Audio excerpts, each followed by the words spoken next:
Hej, kako dobro poznaš slovensko morje? Skoraj vsak ve, da je naša obala dolga 42 km, gotovo poznaš glavna obmorska mesta in še kaj. Ampak, a imaš dovolj znanja, da se preizkusiš v našem morskem kvizu? 5 vprašanj, zabavni odgovori in koristne informacije. Gremo! Tukaj danes kar piha, tako da gremo nekam v zavetrje.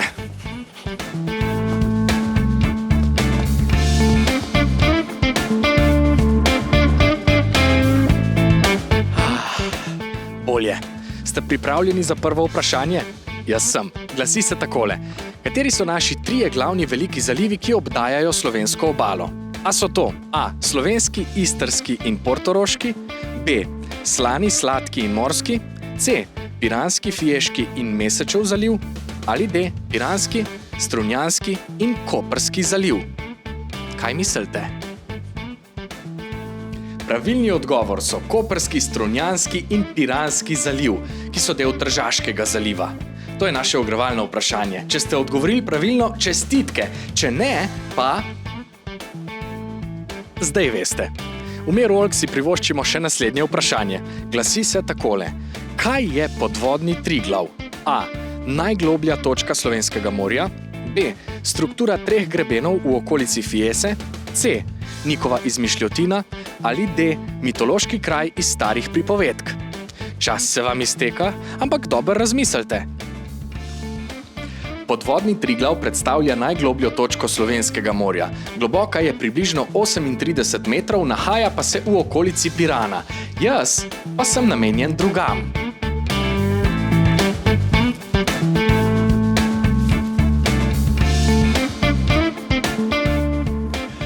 Na poti do Mesečevega zaliva vam zastavim naslednje vprašanje.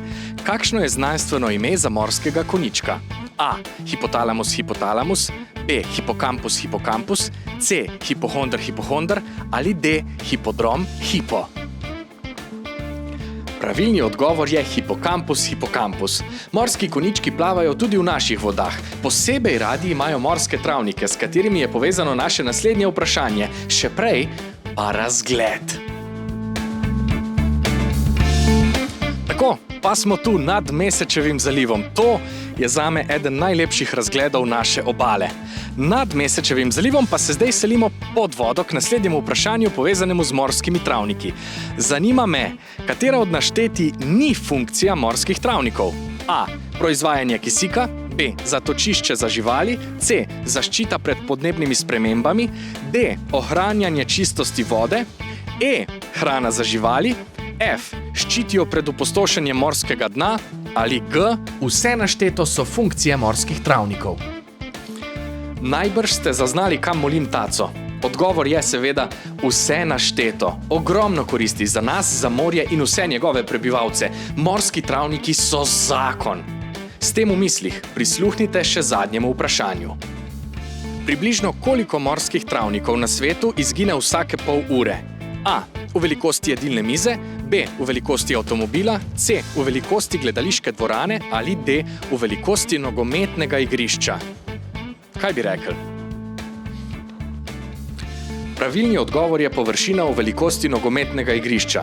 Vsako leto namreč na svetu izgine približno 7% vseh morskih travnikov, predvsem zaradi dejavnosti ljudi, kot so neprimerno sidranje, poglabljanje, onesnaževanje in zaradi podnebnih sprememb.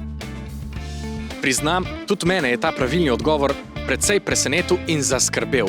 Od zdaj naprej bom na morske travnike gledal čist drugače in jih opazoval z zanimanjem in s hvaležnostjo. Poleg tega pa vedno in vsekakor pazim na naše morje, na naše okolje, smeti ne odlagam v naravo in jih pobiram za sabo in za drugimi ter sodelujem pri čistilnih akcijah naših voda. Prav to jesen so Špar Slovenija in Zavod UC ponovno izvedli 4 čistilne akcije morskih travnikov in spet odstranili več kot 1 tono odpadkov. Med najpogostejšimi odpadki so bili steklenice, plastenke in pločevinke, med najnevarnejšimi pa akumulatorji, baterije in cigaretni ogorki. Odstranili so tudi številne tapisone, preproge, pnevmatike, cerade in brisače, ki so za morske travnike še posebej škodljivi, zato ker prekrijejo veliko površino in preprečujejo rast morskih trav. Če ste sledili našemu kvizu, potem veste, kakšno bogatstvo so za nas morski travniki. Ohranimo jih za nas, za naše morje in vse njegove prebivalce. Vi mi pa zdaj nujno povejte, kako ste se odrezali v kvizu. Če si upate, napišite število pravilnih odgovorov, ki ste jih vedeli v komentarje, ali pa delite ta kviz s svojimi prijatelji, da tudi oni zvejo kaj več o našem morju in o tem, kakšno je znanstveno ime za morskega konjička. Adios!